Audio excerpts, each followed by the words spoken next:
Sure, I'm not the first person to see synergies between Christian peacemaking and caring for creation. But as I go through this, I'm going to be explaining what I see are some of the synergies and leaving you perhaps to see some of the other possibilities as well. And maybe there are some actual conflicts between the two, but at the moment I'm focusing on the common ground.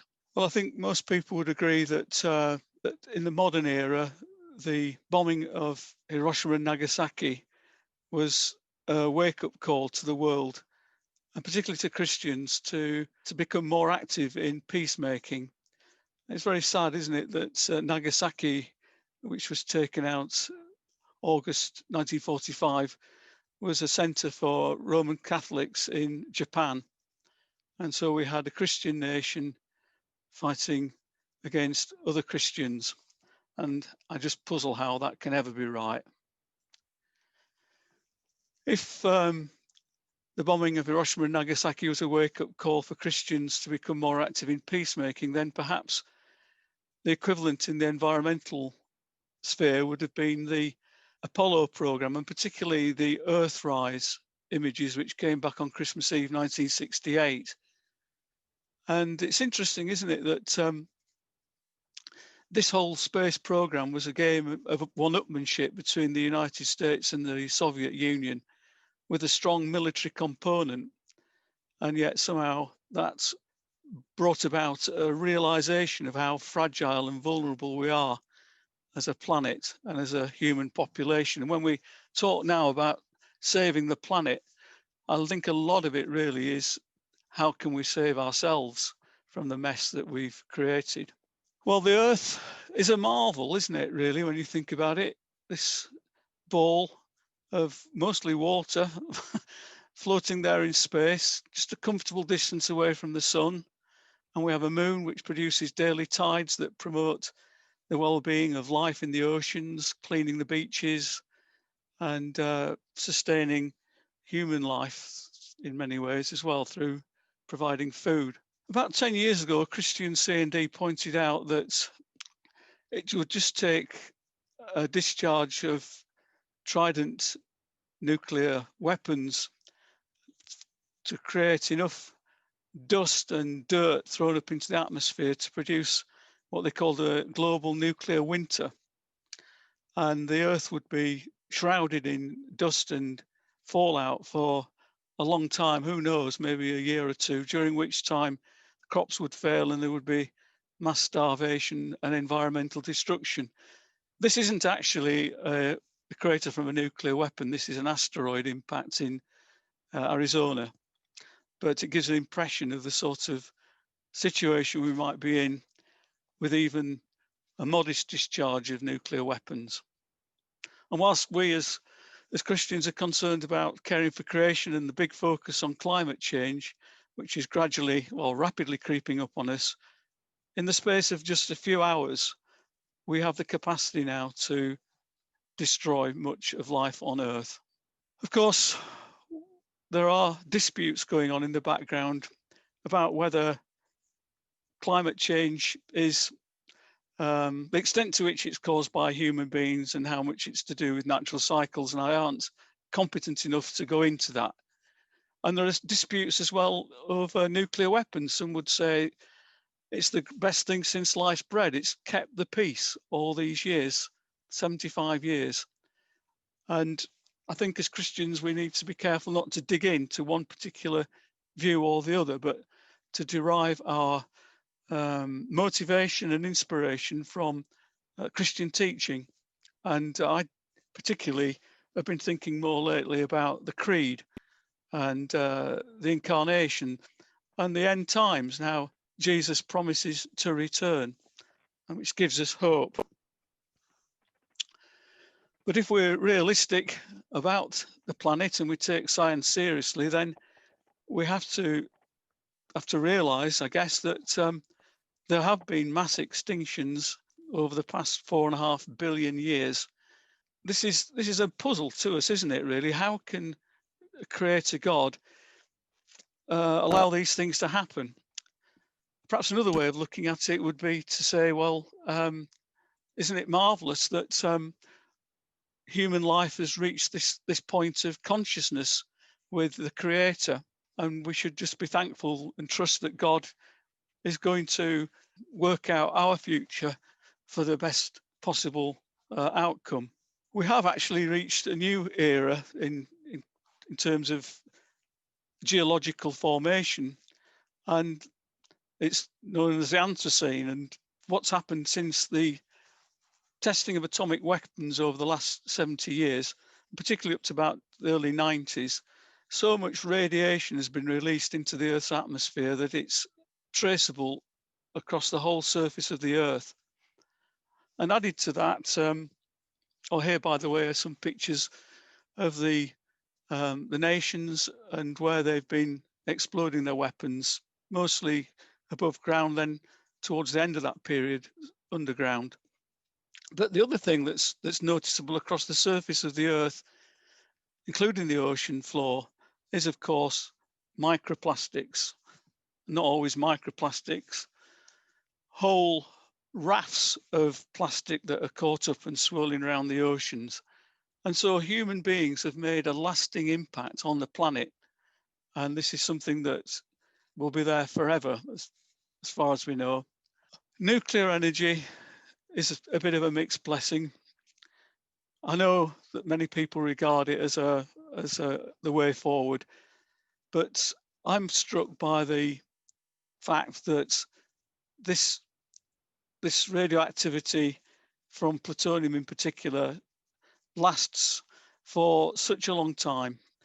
Obviously, if the Egyptians, the ancient Egyptians, had been using nuclear technology, we'd still now be trying to keep it safe from escaping into watercourses and from terrorists getting hold of it. And that's the sort of legacy that we're bestowing on future generations. Our scientists have had 75 years to find a solution to this problem and still haven't come up with one. But of course, the real problem we have these days is our consumption of fossil fuels and consumer lifestyles, which are putting such a tremendous strain on the Earth. But another way of looking at this, perhaps controversial, is that human populations would never have flourished and expanded to the extent that they have without fossil fuels. We'd still be living in a sort of society that is based very much on hierarchy and slavery to support the privileged elite.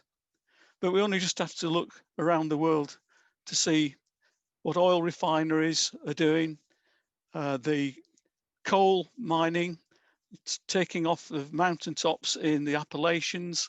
You may remember the Gulf War and those terrible fires that were set off by Saddam Hussein.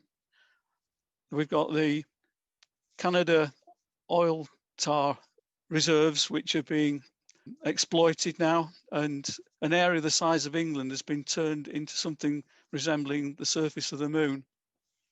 And of course, every so often we have a big nuclear incident, and that's a picture there of Chernobyl, which has now been successfully encased in a shroud. Alongside our concerns about man-made climate change, the consumer society that we're very much a part of is threatening the boundaries with the natural world, and many species of animals, plants and insects are at the point extinction. It's very sad and sobering, and I'm sure everybody on this call and more besides are worrying about this. When you think of the good that we could do with our national budgets, it's sad. It's more than sad. It's idolatrous, really. I would say that so much of military spend, so much of national budgets goes on military spending. And I say this as a US citizen. I was born over there, and I'm a bit ashamed, really, that the country that I owe loyalty to spends so much more than any other country in the world on weaponry. And it's so deeply embedded in the political, the business, the news media that it's very hard to see how this is ever going to change. I was struck by this quotation from Pierre Teilhard de Chardin, who I'm sure Martin Davis and others will have heard of and respect. And this was a statement towards the end of his life. The day is not far distant when humanity will realise that biologically it is faced with a choice between suicide and adoration. And when we think of adoration, we really could expand that a bit to mean worship. And for us as Christians, we obviously recognise Jesus Christ as the one to whom we give our time and attention, the one to whom we devote our lives. Well, we must also be thankful, I think, for the activities of environmentalists who in recent years have raised the profile on our responsibilities. I don't agree with everything that Greta said, but she's obviously got this whole caring for creation thing on the agenda. And here in Gloucestershire, we have our own movement, which has become a global phenomena, the Extinction Rebellion people, and Dr. Gail Mary Bradbrook, hailing from Stroud. I've never met her yet, but it would be interesting if we could have a Christian dialogue with her. And I know that many of you on this call are members of Extinction Rebellion, and certainly respect that.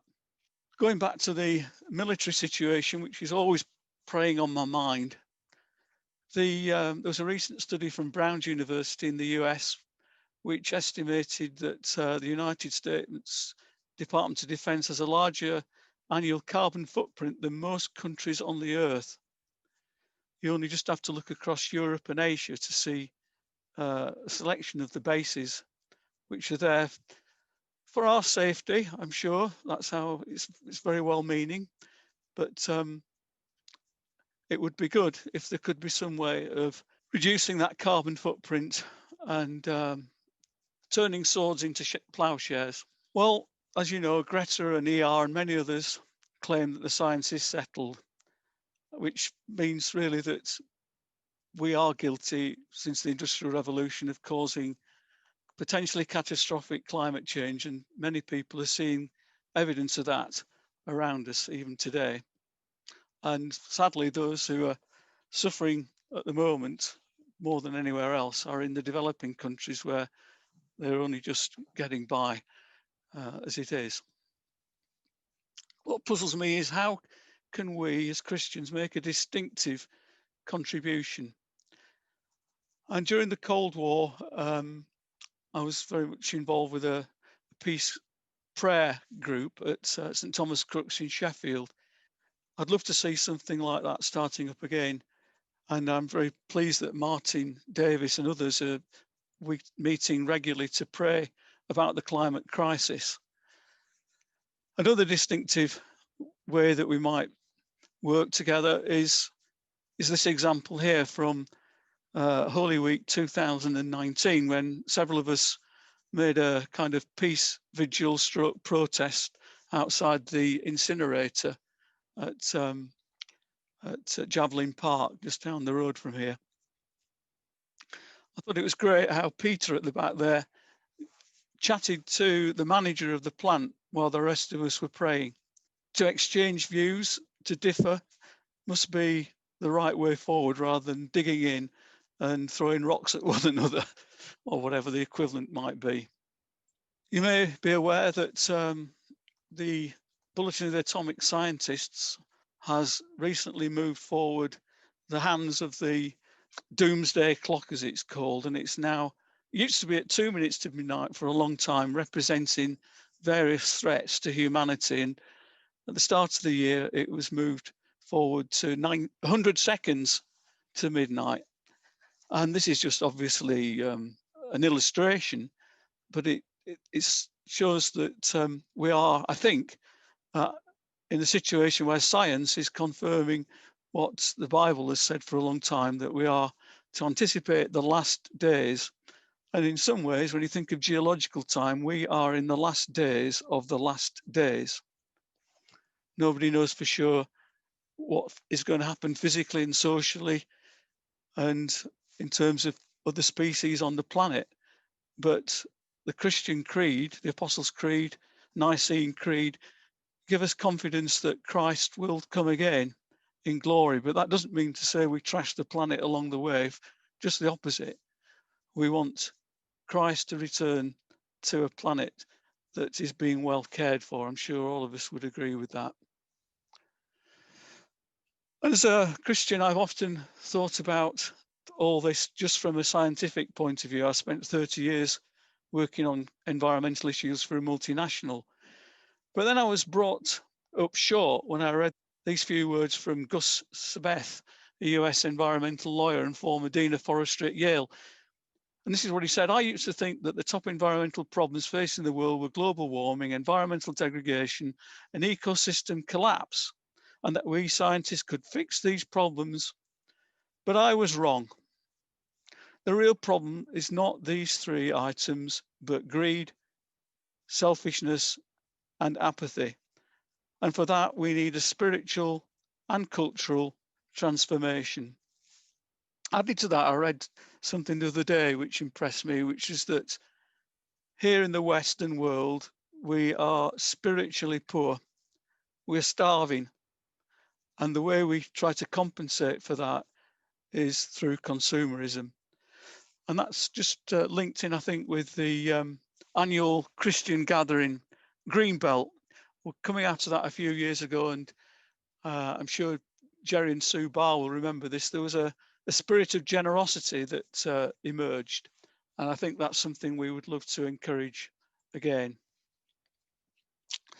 Well, going back to this theme of how can we make a distinctively Christian contribution, there are differences between us. For example, the Dean of Westminster Abbey at the time, back in, I think it was March 2019, held a service to give thanks to God for, was it 50 years of nuclear submarines? However, some of us, a minority, took the opposite view, that a Christian church was not the place to be celebrating weapons of mass destruction. So that brings me on to a proposal, and it's not very well developed at all, but when I look at the success of the Eco Church Award scheme in the past 3 or 4 years, with over 2,000 churches signed up to this, I wonder if we could come up with a similar scheme of peacemaking, and perhaps take some of the same headings that Eco Church has used.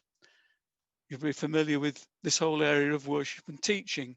I wonder if we could have worship and teaching that celebrated certain key dates each year in the church's calendar. And surely the atomic bombing of Hiroshima and Nagasaki is something that we should mark with a sense of lament. And when we get to October, as we are at the moment, maybe we should be thanking God from the bottom of our hearts that the Cuban Missile Crisis was solved without an exchange. I give thanks to God for the closure of the Greenham Common Air Base when cruise and Pershing missiles were stationed there. I give thanks for the talks between Ronald Reagan and Mikhail Gorbachev back in 1986 in Iceland that led to the SALT II agreement. And then in November, the fall of the Berlin Wall. Surely we should be thankful that the Russian people were able to let go of their identity with communism and rediscover their Christian heritage, albeit orthodox and somewhat different to our own. Well, moving on to buildings, I just don't know how that would link in with peacemaking at the moment, but if anybody's got any bright ideas, please let me know. Land, again, I don't know. Maybe the church has got land that could be turned over for peacemaking purposes. I just don't know. But if anybody's got any ideas, please speak up. Community and global engagement is the next area in the Eco Church Award scheme. I'm just thinking, well, one quick way for churches to get involved at community and global level is through joining a local peace group. And there are branches all around the country of Christian CND and the Anglican Pacifist Fellowship. By the way, the word pacifist is under review at the moment, and there's a move to change the name to the Anglican Peacemaking Fellowship. Lifestyle is the fifth area. I think this is where the rubber hits the road, so to speak, because we can all go to seminars on environment and such like, but what difference is it going to make to us personally? And I think this is where we have to look at what we can do closer to home. Obviously, we come at this from Christians, not all in the Church of England. I just put that up there as an example. But what are we doing to care for those and support organisations which care for women and children who are suffering domestic violence? What are we doing to support GARAS and other agencies that are caring for refugees and asylum seekers, many of them displaced not only by environmental, but also our adventurous war games in different parts of the world? There's a Citizens Advice Bureau which provides free legal advice to people in need. Maybe some of us could be part of the Neighbourhood Watch.